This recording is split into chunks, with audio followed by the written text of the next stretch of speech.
Puspusan na ang paghahanda ng mga taga-barangay San Pedro Cutud sa San Fernando, Pampanga para sa taon ng pagsasabuhay sa pagpapapako kay Kristo. Inaasahang libu-libong residente at turista ang sasaksi sa naturang tradisyon. May ulat on the spot si Haji Rieta. Haji? Yes, Rafi, patuloy ang paghahanda dito sa San Fernando, Pampanga, partikular sa Barangay San Pedro para sa taunang Maneldo o yung pagsasabuhay nga sa pagpapapako kay Jesus sa krus.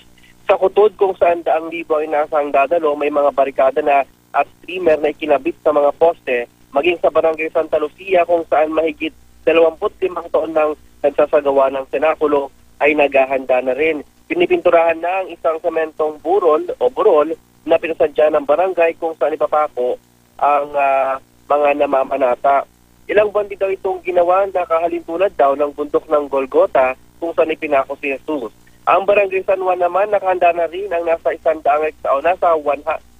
hektaryang lupa na gagamitin sa senakulo. Ayon sa City Tourism Office, halos fully booked na ang maraming hotel sa lungsod dahil sa Melaldo. At dahil nga inaasahan ng 100,000 katao, magpapakalat sila ng nasa 500 security personnel kasama na ang PNP.